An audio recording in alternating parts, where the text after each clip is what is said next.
봉독하시겠습니다. 하나님의 음성으로 믿으며 봉독하시길 소망합니다.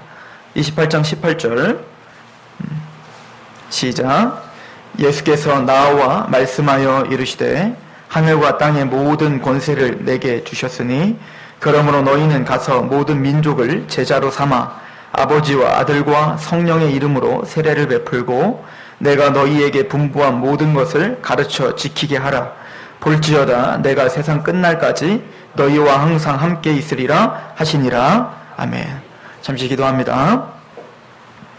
하나님, 우리가 예수 그리스도로 말미암아 구원함을 받아 눈이 열려 하나님을 본 사람들입니다.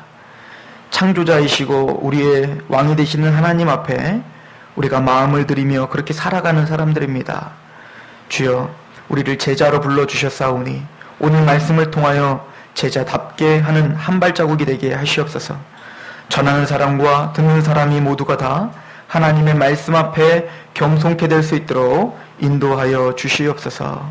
예수님의 이름으로 감사하며 기도하옵나이다. 아멘. 오늘 제목은 당신은 제자입니까? 라고 하는 제목으로 말씀을 나누려고 합니다. 우리가 저번 주에는 우리 세례식이 있었죠. 그래서 저번 주 설교를 세례에 대해서 우리가 상고해 봤습니다. 구원함을 받아 예수 그리스도를 영접한 사람들이 세례를 받는 거예요. 오늘은 제자입니다. 예수님을 믿고 교회를 다니고 있는 저와 여러분들을 많은 칭호로 부르고 있어요. 그 중에 하나가 여러분들이 알고 있는 기독교인, 그리스도인이라고 하는 단어로 우리가 사용을 합니다. 성경에는 그리스도인이라고 하는 단어가 딱 3번 나와요. 딱 3번 신약 성경에 그리스도인이라고 하는 용어가 나오는데, 첫 번째는 사도행전 11장 26절에 나옵니다. 그것은 안디옥 교회에서 비로소 그리스도인이라 칭함을 받았더라 라고 하는 구절이 나와요. 예루살렘 교회는 유대인들만 모였던 공동체였어요. 그죠? 그래서 유대인들만 구원을 받을 거라고 생각하고 그런 편견 가운데 모였던 교회가 예루살렘 교회였다면, 안디옥 교회는 이제는 처음으로 유대인과 이방인들이 함께 세운 교회가 안디옥 교회예요. 그리고는 말하는 거예요. 안디옥에서 비로소 그리스도인이라 일컬음을 받았더라. 이 얘기는 무슨 얘기죠? 그리스도인이라는 것은, 참다운 그리스도인, 참다운 교회라고 하는 것은 편견이 사라지고 차별이 사라진 곳이라는 거죠.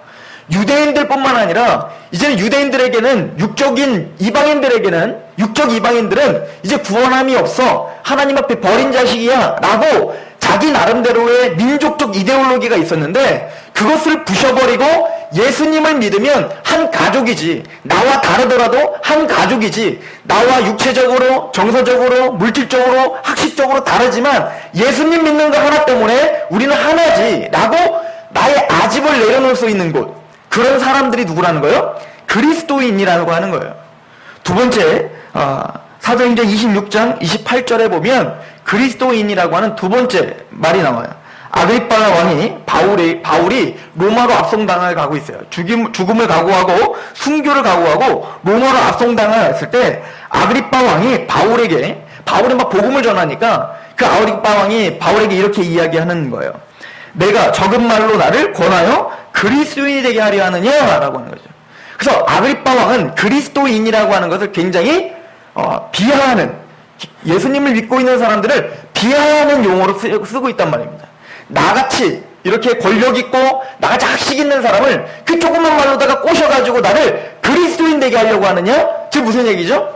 그 형편없는 그리스도인, 세상으로는 관심 받는 그리스도인, 그 머저리 같은, 아무 생각 없이 바보같이 그렇게 믿고 있는 그리스도인이라고 하는 뭔가 욕이었단 말입니다. 처음에 그리스도인이라고 하는 것 자체는, 우리는 그리스도인이라면 나 크리스찬입니다. 그러십니까? 이런 분위기가 아니에요. 그리스도인 하면 뭡니까? 사람들에게 관심받는 거였어요. 모욕받는 이름이었단 말입니다. 그리고 세 번째 나오는 곳은 베드로전서 4장 16절이에요. 만일 그리스도인으로 고난을 받으면 부끄러워하지 말고 도리어 그 이름으로 하나님께 영광을 돌리라. 그래서 그리스도인이라고 하는 이름을 갖고 살아간다는 것은 뭘 받는 일이에요? 고난을 받는 일이었고, 관시받는 일이었고, 조롱받는 일이었다라고 이야기하는 거예요. 우리가 알고 있었던 그리스도인, 우리 대통령도 그리스도인이고 나도 그리스도인입니다 라고 하는 뭔가 자부심을 드러내는 참 그리스도인이 아니라, 그리스도인이라고 하는 용어는 성경에 항상 고난을 뒷받침하고 뭔가 고통을 받는 존재로 항상 이름 지어 졌습니다. 여러분들의 삶 속에서 여러분들은 그리스도인이십니까? 여러분들은 예수님을 믿고 참 그리스도인이십니까? 그러므로 성경에서는 단순히 예배 때 왔다 갔다 하는 사람을 그리스도인이라고 말하지 않는 거예요. 그리스도인이라는 이름은 단순히 내가 세례를 받았습니다, 나는 교회를 항상 출석합니다, 종교가 무엇입니까? 나는 기독교인입니다 라고 종교라는 기독교라고 썼다고 해서 기독교인이 그리스도인이 아닌 거죠. 성경은 그리스도인을 제자라고 이야기하고 있습니다.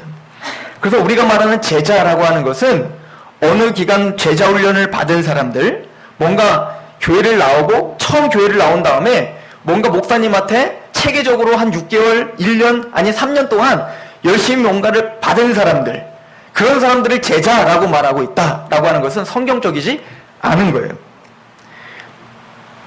마태복음 28장 19절 오늘 말씀에 뭐라고 써 있습니까? 그러므로 너희는 가서 모든 민족을 뭐로 삼아? 제자로 삼아 아버지와 아들과 성령의 이름으로 세례를 베풀고, 즉 세례를 베풀기 전에 먼저 뭐로 삼아야 돼요?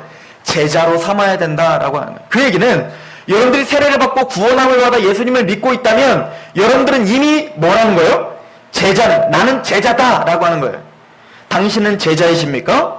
이 부분에 있어서 대답을 제대로 못하는 사람은 구원받지 못한 사람인 거예요. 다른 말로 말하면, 예, 저는 제자입니다, 저는 예수님의 제자입니다 라고 말할 수 있는 사람이 바로 구원을 받은 사람인 거예요.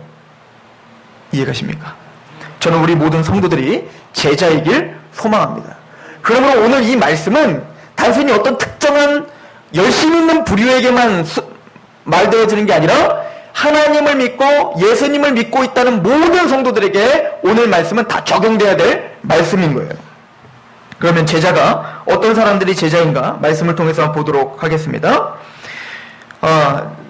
성경에는 제자에 대해서 볼 때 첫 번째는 모세의 제자들이 있었어요. 구약시대의 모세를 따르던 제자들, 그 요한복음에 보면 너희는 예수의 제자지만 나는 모세의 제자다 라고 말해요. 그래서 그 모세의 제자들, 바리새인과 서기관들을 통해서 제자의 모습이 뭔지를 조금 힌트를 얻을 수 있겠죠. 첫 번째는 뭐냐면 그 모세의 제자라고 했던 사람들은 전부 다 모세가 모세를 통해서 가르쳐준 그 모세의 오경, 율법, 이것을 철저히 연구하고 배우기로 결정한 사람들이에요.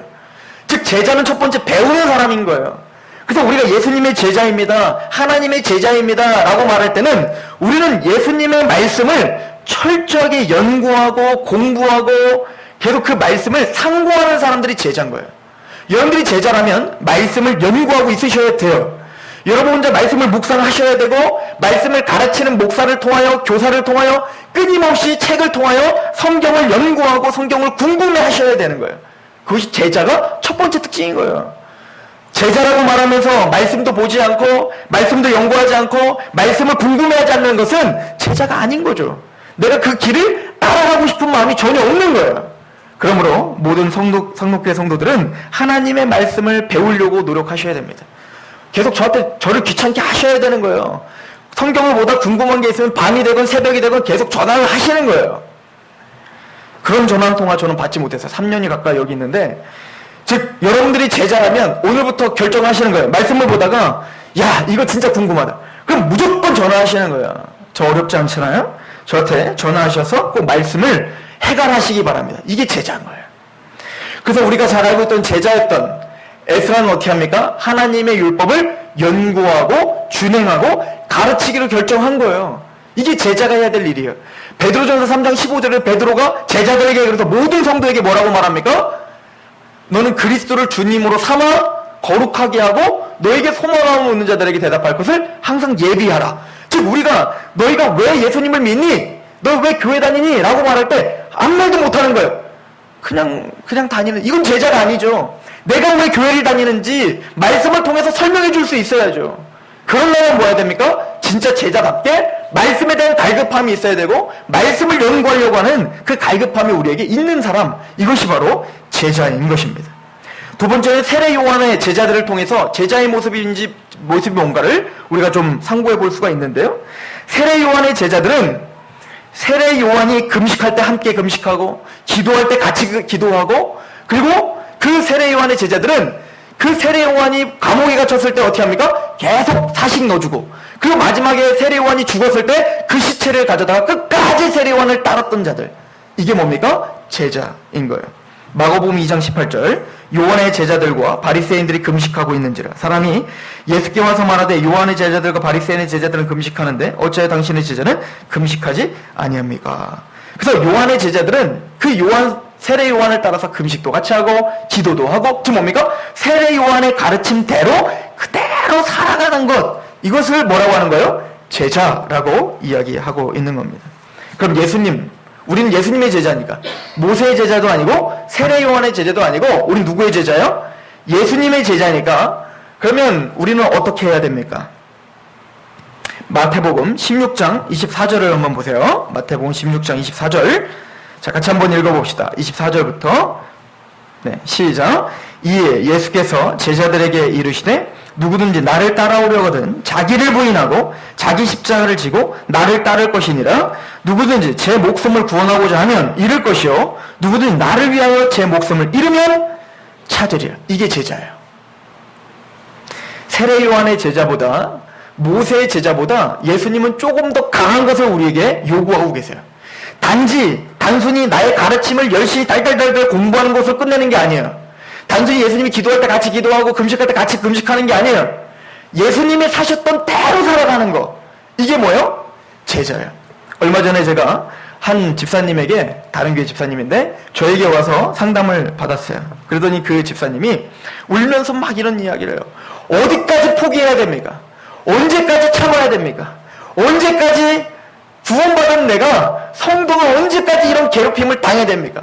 도대체 하나님은 나에게 어느 정도까지 성장하길 원하시는 겁니까? 막 울면서 저한테 막 그렇게 이야기를 하고 계시는 거예요. 제가 이렇게 대답했어요. 예수님 같이. 이렇게. 그분의 표정이 어땠을까요? 숨이 콩 막히는 거예요. 저는 오늘 숨이 콩 막히더라도 저와 여러분에게, 저 자신에게도 지금 선포하는 거예요. 우리는 예수님과 같이 성장하는 것이 우리의 목표여야 됩니다. 이것이 제자예요. 그래서 여러분들이 예수님의 그 생활을 계속 묵상하셔야 돼요. 그래서 여러분들에게 제자라면 예수님의 삶을 계속 묵상하셔서 그 삶에 부딪히셔서 마음이 답답하셔야 돼요. 교회를 다니고 성경을 알면 알수록 내 마음이 답답하셔야 된단 말입니다. 왜냐하면 나는 이거 하고 싶어 죽겠는데 하지 말라는 것 때문에 답답해야 돼요. 나는 이거 하기 싫어 죽겠는데 해라는 것 때문에 답답해서 미칠 지경이 돼요. 이것이 제자예요. 이상하게 신앙생활 오래 하고 성경을 많이 알고 그런데도 내 삶에 전혀 걸림이 되지 않는 거예요. 하나님 말씀대로 살지 않아도 나는 아무렇지도 않아요. 예배를 받아도 나는 아무렇지도 않는 거예요. 내가 아무리 말씀 기도를 하지 않아도 내 마음이 아무렇지도 않아요. 이건 제자가 아닌 거예요. 제자라면 예수님을 그대로 붙들고 살아가면서 예수님의 삶과 내 삶을 비교하면서 그렇지 않음 때문에 답답해야 된단 말입니다. 또 하나의 답답함은 난 못해요 주님. 나 도대체 나한테 뭘 원하는 거예요. 나 하나 몸뚱이 하나 내가 제대로 추스를 수도 없는데, 나는 나 자신도 내 자식 앞에서 내 감정도 컨트롤할 수 없는데 하나님 나한테 도대체 뭘 원하는 거예요. 나처럼 되라. 주님 답답해요. 아니 난 나도 못하는데 주님을 따라가다니요. 주님은 하나님이시니까 그렇게 하셨겠죠. 바울은 바울이니까 그렇게 했겠죠 라고 끊임없이 하나님의 말씀 앞에 부딪히셔야 돼요. 왜냐면 하나님의 말씀을 정직하게 보면, 내 삶에 적용하려다 보면 그렇게 부딪힘이 반드시 오기 때문에 그런 거예요. 여러분들에게 그런 갈등이, 그런 힘듦이 끊임없이 있길 소망합니다. 왜냐면 제자기 때문에 그래요. 여러분들의 신앙생활이 전혀 하나님의 말씀 앞에는 부합하지 않는데 내 삶이 전혀 하나님 앞에 죄송함도 없고 답답한 마음도 없고 그렇다면 그분은 제자가 아닌 거예요. 저는 오늘 말씀을 가지고 의도를 갖고 왔어요. 부딪히게 하려고 의도를 갖고 왔다고요. 여러분들이 좀 나보고 뭘 원하는 거야 라고 소리칠 정도로 하나님의 말씀 앞에 대면하도록 저는 의도를 갖고 오늘 설교를 하려고 있는 거예요. 여러분들 그런 마음이 자꾸 안 드시면 오늘 집에 가셔서 산상수훈 읽으세요. 그냥 예수님이 하신 말씀 그대로 읽어보세요. 하나님 나 힘들어 죽겠어요. 원망하지 말고 먼저 그의 나라와 그의 의를 구하라. 아 주님 이렇게 힘들어 하시란 말입니다. 얘 때문에 미치겠어요. 얘가 나 정말 계속 괴롭히고 조롱하고 나는 정말 잘못한 게 없는데 계속 나를 혼담하고 그래 너를 저주하는 자에게 축복하라. 아 주님 나 못한다니까요. 이렇게 부딪히시란 얘기예요. 우리가 말씀 앞에 그렇게 대면하려고 하는 용기가 없기 때문에 우리 신앙이 항상 그 모양인 거예요. 주님은 우리에게 말합니다. 이게 예수께서 제자들에게 이르시되 누구든지 나를 따라오려거든 자기를 부인하고. 근데 이상하죠? 왜 교회들은 자꾸 너를 사랑해라고 말하죠? 네가 잘 돼야 돼. 네가 잘 되고 네가 널 사랑하고 너 잘 먹고 잘 살아야 돼. 남들보다 네가 더 잘 돼야지. 성경은 근데 계속 말해요. 너를 부인하래요. 부인이 뭔데요? 내가 하고 싶은 거 부인하는 거예요. 내 감정 부인하는 거예요. 내가 편한 거 부인하는 거예요. 예수님이 자기 자신을 부인해서 내가 구원받은 것처럼 그 십자가를 걸어가는 거, 너희도 구원받았으니까 그렇게 나를 좀 따라와. 이것이 부인하는 거예요. 근데 왜 오늘날은 이런 선포들이 안 되냐는 말입니다. 오늘 귀한 하나님의 백성들은 이 말씀을 그대로 맞으세요. 나는 이거 못해요. 하고 못하고는 둘째 문제예요. 그건 제가 이따가 해결해 드릴 테니까 첫 번째는 하나님 말씀에 그대로 여러분들이 말씀 앞에 힘들어 하시란 말입니다. 누구든지 제 목숨을 구원하고자 하면 잃을 것이요 누구든지 나를 위하여 제 목숨을 잃으면 찾으리라. 나 잘 먹고 잘 살려고 하면 해도 진짜 구원받은 사람은 죽을 거예요. 나를 버리고 하나님을 위해서 먼저 그의 나라와 그의 의를 위해서 그렇게 희생하는 사람은 살을 거예요. 이게 하나님 원리예요. 주님을 위해서 그렇게 살아가겠다고 결정하는 사람 산다니까요. 주님을 위해서 나를 위해서 어떻게든 주식 투자하고 나를 위해서 어쨌든 재산을 뿌리려고 하는 사람 하나님 반드시 그 인생 망하게 하실 거라는 거예요. 이게 성경이에요. 이 말씀을 그대로 믿으시기 바랍니다. 이거는 사도들이 한 얘기도 아니고 예수님이 직접 하신 말씀이에요. 이렇게 살아가는 사람들, 이 사람들이 제자예요. 저는 우리 교회 성도들이 제자이길 소망합니다. 저 몇 번 말하잖아요. 저는 아쉬움 없다니까요. 나는 저 천국에 가서 여러분들 왜 제대로 안 가르쳤냐는 거 그것만 생각하면서 전할 거라니까요. 오늘 말씀에 제자, 우리는 모두가 제자다라고 할 때 나는 진짜 죄자인가? 라고 스스로 상고하셔야 됩니다. 그런데 이 어려운 길, 이 험난한 길을 여러분들이 선택해서 온 게 아니라는 거예요. 요한복음 15장 16절을 한번 보세요. 너희가 나를 택한 것이 아니오 내가 너희를 택하여 세웠나니 이는 너희로 가서 열매를 맺게 하고 또 너희 열매가 항상 있게 하여 내 이름으로 아버지께 무엇을 구하든지 다 받게 하려 함이라. 자 보세요. 너희가 나를 택한 게 아니고 내가 너희를 택하여 세웠다는 거예요. 힘들어 죽겠는 거 내가 선택한 게 아니에요. 예수님 믿겠다고 한 거 여러분들이 선택한 거 아니라고요. 우리는 이렇게 생각해요. 내가 믿고자 결정해서 왔다고. 아니요. 뒤를 돌아보세요. 여러분들이 예수님 믿은 거 진짜 여러분들이 마음 좋아서 태어날 때부터 난 예수님 믿어야지 이래서 여러분들이 예수님 믿은 거 한 사람도 없는 거예요. 어쩌다 보니까 내가 여기 와 있는 거예요. 하나님도 몰랐고 예수님도 몰랐는데 하나님의 단권적인 은혜로 우리가 여기 앉아 있는 거예요. 하나님이 택하여 부르신 거예요. 근데 뭐 때문에 부르셨다는 거예요? 여기 봤더니 열매를 맺게 하려 함이라. 그 열매는 자기를 부인하고 예수님을 따라가는 열매를 말하는 거예요. 자기를 부인하고 예수님을 따라가는 삶을 살다 보면 성령의 9가지 열매가 나타나는 거예요. 희락, 기쁨, 사랑 이런 것들이 자비, 양선 이런 게 나타나는 거예요. 이런 열매를 내기 위하여 하나님은 여러분들을 강권적으로 불러주셨다는 거죠. 마가복음 3장 13절 같이 한번 읽어볼까요? 마가복음 3장 13절 말씀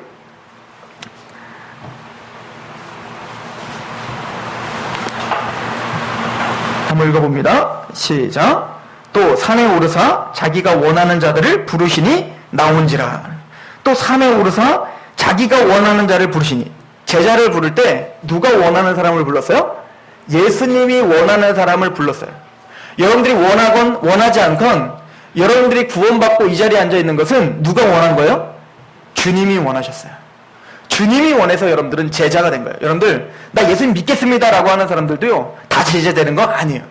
예수님 복음서를 보면 예수님 내가 당신 따를게요 라고 했던 사람들이 예수님이 얼마나 많이 퇴짜를 오는지 몰라요. 그 얘기는 예수님을 믿고 있고 제자가 된 여러분들은 하나님의 뭔가 깊은 뜻이 있어서 여러분들 불러주신 거예요. 주님이 원하신 것입니다. 요한복음 6장도 한번 보세요. 6장 60절. 제가 한번 읽어보겠습니다. 6장 60절에 제자 중 여럿이 듣고 말하되 이 말씀은 어렵도다. 누가 들을 수 있느냐 한데 예수께서 스스로 제자들이 이 말씀에 대하여 수군거리는 줄 아시고 이르시되 이 말이 너희에게 걸림이 되느냐? 그러면 너희는 인자가 이전에 있던 곳으로 올라가는 것을 본다면 어떻게 하겠느냐? 살리는 것은 영이니 육은 무익하니라. 내가 너희에게 이른 말은 영요 생명이니라. 그러나 너희 중에 믿지 아니하는 자들이 있느니라 하시니 이는 예수께서 믿지 아니하는 자들이 누구며 자기를 팔 자가 누구인지 처음부터 아심이라. 그러니까 하나님은 처음부터 알고 계세요. 65절 또 이르시되 이러므로 전에 너희에게 말하기를 내 아버지께서 오게 하여 주지 아니하시면 누구든지 내게 올 수 없다 하였노라 하시니라. 그래서 여러분들 여기 온 것도 하나님께서 보내주셔서 온 거예요. 66절 그때부터 그의 제자 중에서 많은 사람이 떠나가고 다시 그와 함께 다니지 아니하더라. 예수께서 12제자가 이르시되 너희도 가려느냐? 그때 제자들이 뭐라고 하죠? 생명의 말씀이 여기 있는데 내가 어딜 가겠습니까? 즉 오병이어 기적을 통해서 여러 기적들을 통해서 사람들이 막 몰려왔단 말입니다. 그 사람들 난 예수님을 믿을 거예요. 하나님을 믿을 거예요. 그렇게 찾아왔지만 예수님이 십자가의 길을 말했단 말입니다. 난 죽어야 되고 너희들도 그 죽음의 길을 따라야 돼 라고 말했더니 그 많은 사람들이 어떻게 해요? 너무 어렵도다. 왜냐면 자기가 원했던 말씀이 아니거든요. 내가 원했던 말씀은 그냥 예수 믿으면 잘 먹고 지금 오병이어처럼 그런 기적들을 내가 너희 인생 가운데 계속 베풀어 주셔서 잘 먹고 잘 살게 해줄게. 이 말씀을 의지하고 따라왔는데 어느 순간 예수님이 확 바꾸셔서 나 이제 죽으러 가니까 너희들도 죽어야 돼. 그러니까 뭐라고 하는 거예요? 이 말씀 어렵도다. 그래서 다 떠나는 거예요. 그건 제자가 아닌 거예요. 교회 안에 말씀을 붙들고 온 사람들 중에도 진짜 제자가 있고 무리가 있는 거예요. 여러분들은 무리이십니까? 아니면 진짜 구원받을 제자이십니까? 여러분들 제가 상반기 필독서 2권 추천했죠. 그 중에 하나는 뭐냐면 제자도라고 하는 책이에요. 없으신 분들은 하나 꼭 사셔서 읽으세요. 이제부터 몇 주 동안 그 책을 읽으시면 설교가 굉장히 더 쉬워질 거니까 그 책을 꼭 읽으셔야 돼요. 그 존 스토트 목사님께서 제자도에 대한 이야기를 할 때 급진적 제자라는 단어를 써요. radical disciples 이렇게 이야기를 하는데 급진적 제자라는 건 뭐냐면 급진적이라는 말은 근본적인 문제를 들추어서 대의에 철저히 헌신하는 것. 즉 뭐냐면 말만 제자가 아니라 실제적인 제자를 말하는 거예요. 근본적으로 하나님의 말씀대로 따라가는 제자. 그런 제자가 진짜 제자다라고 하는 거예요. 그러면 구원받은 저와 여러분들은 말만 제자입니까? 아니면 급진적인 제자입니까? 또 나눠지는 거죠. 저는 우리 모든 상록 성도들이 진짜 제자가 되기를 소망합니다. 급진적인 제자라는 것은 내가 제자인데 그리스도인이 예수님을 주님이라고 고백할 때 그 주님이라는 뜻이 뭔지를 정확하게 알고 따라가는 자가 바로 급진적 제자예요. 여러분들 주님이 무슨 뜻입니까? 주님. 주인이라는 뜻이에요. 나의 주인이라는 뜻이에요. 그 당시에는 주님이라는 퀴리오스라고 하는 단어는 한 3가지 정도 쓰여요. 한 4가지 정도 쓰이지만 오늘 3가지만 말하면 첫 번째는 뭐냐면 노예가 자기 주인을 부를 때 쓰는 용어가 퀴리오스예요. 노예. 그 당시에는 노예들은 사람 취급을 받지 못했어요. 짐승 취급을 받았단 말입니다. 자기 의견, 자기 것이 아무것도 없어요. 그게 바로 노예인데 그 노예가 주인에게 부르는 말이 바로 뭐냐면 퀴리오스, 주님이라는 뜻이에요. 두 번째는 그 당시에 퀴리오스는 오직 하나라고 생각했어요. 누구냐면 로마 황제라고 생각했어요. 절대 권력을 쥐고 있는 로마 황제는 신격화가 돼서 로마 황제는 신이다라고 믿고 살았단 말이에요. 로마 사람들은. 그래서 로마 황제에게 절대 복종을 이야기할 때 뭐라고요? 퀴리오스라고 하는 단어를 쓴단 말이에요. 마지막에 유대인들이 퀴리오스라고 하는 단어, 주님이라는 단어를 쓸 때에는 하나님에게만 쓰여졌던 단어예요. 그래서 성경에 예를 들어서 세례 요한에 대한 예언이 있죠. 이사야서에 너희는 여호와의 길을 평탄케 하라. 그런데 그것을 인용할 때 뭐라고 하냐면 주의 길을 평탄케 하라. 즉 퀴리오스의 길을 평탄케 하라 라고 말해요. 즉 뭐냐면 감히 여호와라는 엘로힘, 여호와라고 하는 단어를 쓰는 것조차 못했어요. 왜요? 그분은 위대하신 창조자시니까. 그래서 여호와라는 이름 대신 그 여호와를 뭐라고 불렀냐면 퀴리오스라고 하는 주님이라고 바꿔서 불렀단 말이에요. 그래서 우리가 예수님을 주님이라고 말할 때는 예수님을 뭐로 믿는 거예요? 하나님으로 믿는 거예요. 그리고 뭐로 믿는 거예요? 나는 당신의 종입니다. 이 종이라는 단어는 영어로 슬레이브라는 단어예요. 슬레이브는 뭐죠? 노예입니다. 라는 노예. 그냥 돈 받아가면서 일하는 사람이 아니라 그냥 애초부터 신분이 노예예요. 그러니까 절대 복종만 있는 것. 이것이 뭐예요? 종, 그리스도인이라고 하는 뜻이라고요. 제가 이 성경 공부를 저번에 한번 했더니 어떤 한 집사님이, 다른 교회 집사님이에요. 어떤 한 집사님이 기분이 나빠하는 거예요. 나는 주님의 자녀인데요. 나는 와 같은 제사장인데요. 나는 하나님의 자녀인데요. 왜 저를 종이라고 하세요? 전 노예가 아니에요. 막 이러시라고요. 성경이 노예라고 하는데 뭐라고 합니까? 주님이 노예라고 한단 말입니다. 우리 누가복음 17장 보세요. 누가복음 17장 7절부터 제가 한번 읽어볼게요. 잘 보세요. 누가복음 17장 7절. 너희 중 누구에게 밭을 갈거나 양을 치거나 하는 종이 있어 밭에서 돌아오면 그더러 곧 와 앉아서 먹으라 말할 자가 있느냐? 도리어 그더러 내 먹을 것을 준비하고 띠를 띠고 내가 먹고 마시는 동안에 수종 들고 너희는 그 후에 먹고 마시라 하지 않겠느냐? 명한 대로 하였다고 종에게 감사하겠느냐? 이와 같이 너희도 명령받은 것을 다 행한 후에 이르기를 우리는 무익한 종이라 우리가 하여야 할 일을 한 것뿐이나 할지니라. 이게 누구라는 거야? 성도라는 거예요. 제자들아, 어느 주인이 있는데 그 노예에게, 제 주인이 노예에게 넌 가서 일하고 와라. 그래서 일하고 왔어요.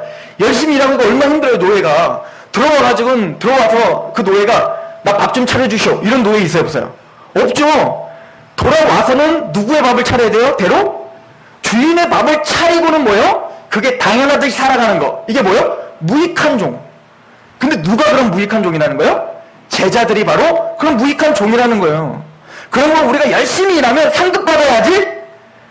이것도 사실은 하나님을 주님이라고 말하고 있는 우리에게는 합당치 않은 태도인 거예요. 우리는 그냥 마땅히 해야 될 일을 하는 거예요. 오른뺨을 때리면 왼뺨 돌려대라고? 마땅히 해야지. 왜? 하나님이 그렇게 시켰으니까. 내 키리오스가 그렇게 시켰으니까 난 그냥 해야지. 이해 가십니까? 성도는, 제자는 그 예수님을 그런 절대적인 권력을 가진 주님이라고 말하는 자예요.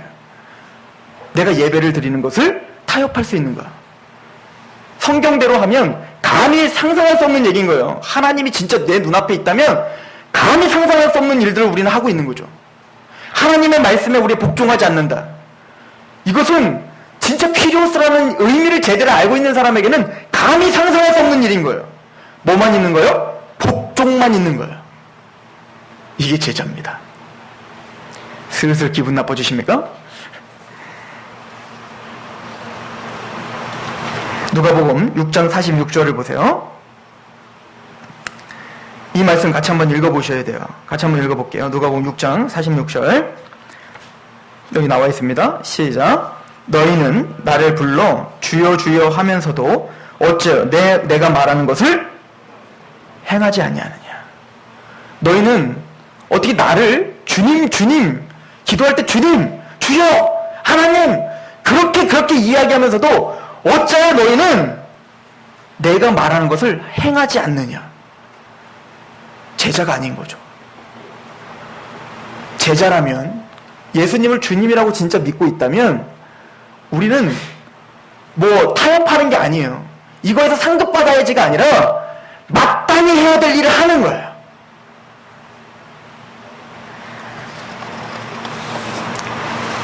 전 제 얘기를 하고 있는 게 아니에요. 지금 성경이 가르쳐주는 것을 말하고 있는 거예요.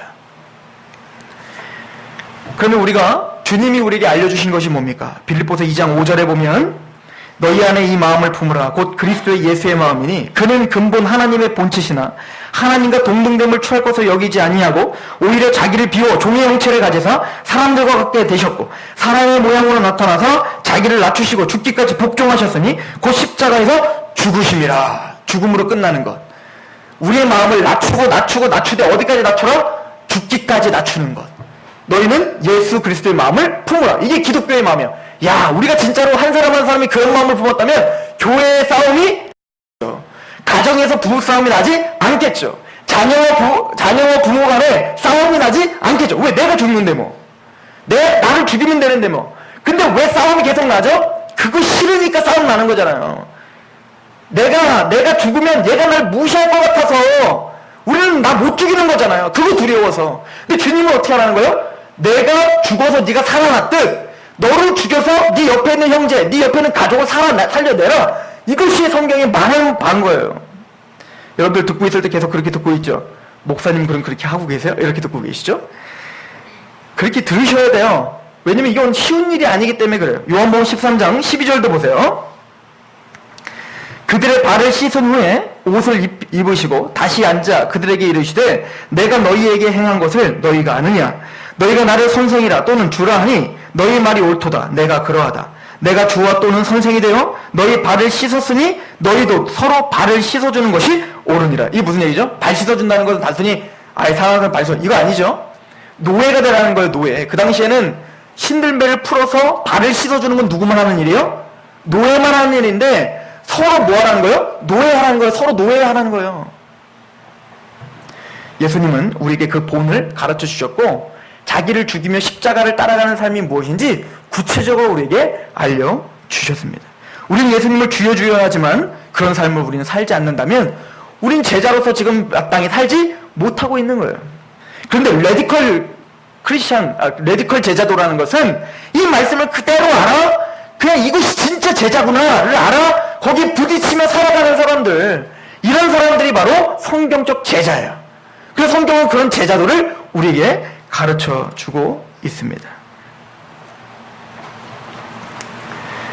그러면 여러분들은 이렇게 과연 완벽하게 할 수 있겠습니까? 못해요. 이 못한다는 것이 여러분들에게 핑계거리가 그러나 되지 않길 소망합니다. 못하지만 여러분들은 항상 이것 때문에 가슴 아파하셔야 되는 사람들인 거예요. 세상 사람들은, 제자가 아닌 사람들은 내가 이렇게 못 사는 거에 대해서 당연하다고 생각하며 살아가는 게 제자가 아닌 거예요. 제자는 맞아요 주님, 나 이렇게 못 살아요. 사도 바울도 뭐라고요? 오히려 나는 공고한 사람입니다 라고 고백하지만 그럼에도 불구하고 난 이렇게 살아야 되는 사람입니다를 알아 몸부림치는 사람이 제자인 거예요. 하나님은 그렇다고 해서 여러분들에게 상급을 주시지 않는다는 얘기가 아니에요. 여러분들이 열심히 봉사하면 하나님 상급 주신다. 맞아요. 상급 주세요. 우리 그렇게 배웠잖아요. 그러나 우리의 근본적인 태도는 투자하는 게 아니라고요. 내가 100만 원 투자하면 1000만 원 주겠지? 내가 10분의 1 떼서 하나님께 드리면 나 뻥튀기해서 한 1억 주겠지? 이렇게 하나님 앞에 드리는 11조. 이렇게 하나님께 드리는 희생은 제대로 된 희생이 아니라는 거예요. 참다운 제자의 희생이라는 마땅히 내가 해야 될 일입니다. 너 그렇게 하다 스데반이 돌만에 죽었는데 그래도 그렇게 할래? 예, 저는 예수님으로 구원받았으니까 마땅히 그래야지요 라고 고백하는 게 진짜 제자라고 하는 거예요. 예수님이 그 얘기하고 있는 거예요. 왜냐면 우리는 성경에서 자유의 종이라고 이야기하기 때문에 그래요. 자유의 종이라는 건 여러분들 출애굽기 21장을 보시면 이런 이야기가 나와요. 종이 있어요. 유대인은 7년 동안만 종으로 사야 돼요. 그래서 한 사람을 종으로 노예로 데려오면 7년 후에는 반드시 풀어줘야 돼요. 종에서 풀어줘야 된단 말입니다. 이게 성경적인 거죠. 그런데 이 종이 7년 동안 살아보니까 주인이 너무 좋아. 주인을 너무 사랑하게 됐어. 이건 내가 노예지만 노예 취급을 하지 않고 나를 너무 사랑하는 거예요. 거기에 감격이 되는 거예요. 그래서 나 혼자 그냥 자유인으로 살아가는 것보다 이 주인 밑에서 종으로 살고 노예로 사는 게 더 큰 행복이겠구나 라고 알고 주인님 나는 평생 당신의 종이 될게요 라고 자발적으로 하는 사람이 있어요. 그 사람에게 성경은 뭐라고 하냐면 그 사람을 데려다가 귀에다가 구멍을 내라는 거예요. 그리고 이 사람은 나의 평생 노예입니다 라고 하는 표시를 하라는 거예요. 그게 뭐라는 거예요? 바로 우리 크리스찬을 예표한 거예요. 맞아요. 여러분들 자유함이 있어요. 예수를 믿으면 우린 자유하다니까요. 율법에서 자유예요. 여러분들 예수님 믿으면 여러분들은 더 이상 율법에 매여 그렇게 두려움 가운데 살아가는 사람이 아니에요. 믿으십니까? 여러분들이 죄를 간과해 주셨어요. 하나님께서 여러분들의 죄를 기억지 않아 주셨단 말입니다. 그런데 그 십자가 사랑이 너무 커서 자발적으로 하나님, 주님, 내가 자유인입니다. 그런데 내가 어디 갑니까? 내가 당신을 너무 사랑함으로 당신의 평생 노예가 될게요. 왜냐면 나 혼자 자유인으로 살아가는 것보다 당신의 노예로 살아가는 게 훨씬 더 행복이고 나에겐 더 큰 사랑이기 때문에 그렇습니다 라고 고백하는 사람, 이게 바로 제자인 거예요. 제자들이 왜 그렇게 희생하며 자기를 죽이며 살아갈까요? 이 사랑을 알고 있는 사람이 제자기 때문에 그런 겁니다. 요번에 청소년 연합수련회 갔는데 강사 목사님이 청소년 중에 한 명 나오라고 2만 원 벌고 싶은 사람 나오라고 하는 거예요. 2만 원. 2만 원 현찰로 줄게. 단 까나리 액젓 아시죠? 그것을 이만큼 담아다가 그 컵에다 담고 요거 원샷 하는 사람 2만 원 줄게. 이렇게 한 거예요. 그랬더니 까나리 액젓 먹는 사람이 있을까요? 없을까요? 있더라는 거예요. 한 청소년이 오더니 내가 먹겠습니다. 그러더니 오더니 먹는 거예요. 근데 냄새만 맡아도 정말 죽겠는 거예요. 근데 그걸 딱 먹었더니 어떠니 얼굴이 빨개져가지고 이 도끼가 해서 막 뛰쳐나가더라고요. 그러고 뭐 도끼를 좀 품고 나오더니 다시 막 해 웃으면서 2만 원 벌었다고 막 좋아하는 거예요. 그러더니 그 목사님이 이 메시지를 주는 거예요. 사람은 내가 진짜 원하는 게 있으면 죽기를 각오하게 돼 있다는 거예요. 돈이 너무 좋으니까 청소년한테 2만 원이 너무 행복한 거예요. 2만 원만 있으면 하고 싶은 게 할 수 있는 게 너무 많거든요. 그러니까 2만 원 준다니까 지금 까나리액젓 먹는 그 고통이 고통으로 느껴지지 않는 거예요. 그 고통을 감수할 수 있는 거예요. 뭐가 좋으니까? 돈이 좋으니까. 여러분들 돈을 위해서는 물불 안 가리잖아요. 사람들. 내가 뭔가 좋아하는 거 생기면 물불 안 가리잖아요. 낚시 한번 좋아하면 직장이고 뭐 가정이고 다 내팽개치는 사람들이 후두룩하잖아. 이 얘기는 뭐냐면 우리 안에 그런 성향들이 다 있는 거예요. 뭔가 진짜 좋은 게 생기면 희생할 수 있는 게 생기는 거예요. 그렇다면 예수님이 왜 우리에게 너희는 십자가를 지고 나를 따라 희생해 라고 말할까요? 그만큼 하나님 나라가 좋으냐는 거예요. 그만큼 예수님의 그 십자가의 사랑이 감격하고 인리를 보여주고 있는 거예요. 제가 엊그저께 오랜만에 혼자 한번 영화를 봤어요. 저희 아내가 어디 가서 제가 오랜만에 한번 영화를 봤어요. 마더 앤 차일드라는 옛날 영화인데 그 영화의 내용은 이런 거예요. 미혼모가 고등학교 우리로 말하면 16, 17 되는 아이가 아이를 낳은 거예요. 아이를 낳는데 낳자마자 입양을 시켜버린 거죠. 그리고 37년이 지난 거예요. 그런데 이 미혼모가 아이를 낳자마자 입양을 시키니까 37년 내내 누가 생각나냐면 그 아이가 생각이 나서 미치는 거예요. 그래서 재혼도 하지 않아요. 결혼도 하지 않아요. 누구만 생각이 나요? 그 버렸던 아이만 생각이 나는 거예요. 그 버렸던 아이가 그 사랑하는 그 아이를 생각하니까 그 삶 전반적인 것이 다 영향이 가는 거예요. 사람과 대인관계를 맺지 못하는 거예요. 그리고 누구와 이야기를 나눠도 항상 생각은 누구에게 가 있어요? 그 아이에게 37년 동안 아이에게만 가 있으니까 제대로 된 인간관계를 맺지를 못하는 거예요. 그런데 그 아이가 버렸던 아이가 입양이 돼서 37년 후에 나중에 만나려고 하다 못 만나는 장면이거든요. 그 아이도 자기가 버렸다는 것을 알고 자기는 또 뭡니까? 상처가 생긴 거죠. 그래서 그 아이는 결혼하지를 않기로 결정하고 수술을 해요. 수술하고 이기적으로 뭡니까? 사랑이 아닌 뭔가 재미만 느끼며 살고다가 그냥 나 혼자 열심히 즐기다가 죽어야지. 성공한 변호사가 된 거예요. 37세가 된 성공한 여자 변호사가 됐는데 그의 삶은 뭐야? 허랑방탕하게 살아가기 시작하는 거예요. 왜요? 우리 엄마가 날 버린 것처럼 나도 그냥 마음대로 살다가 아이는 낳지 말아야겠다라고 한 거예요. 왜? 아이를 낳으면 자기도 버릴 것 같으니까. 그런데 그 여자가 어떻게 실수를 해서 아이를 갖게 된 거예요. 그 37살 된 그 딸이. 근데 그때부터 그 인생이 변화되기 시작해요. 그 아이가 생기니까 그 아이를 위해서 모든 걸 헌신하기 시작해요. 이기적이었던 그 사람의 삶이 완전히 변화되는 거예요. 나중에는 그 아이를, 의사가 말해요. 아이를 포기하자면 당신이 죽습니다.가 되겠어요. 그런데 어떻게 됐을까요? 이기적으로 평생을 살던 그 사람이 그 아이를 보고 싶고 그 아이를 사랑하게 되어 자기의 목숨을 버리고 아이를 살리는 장면이 나와요.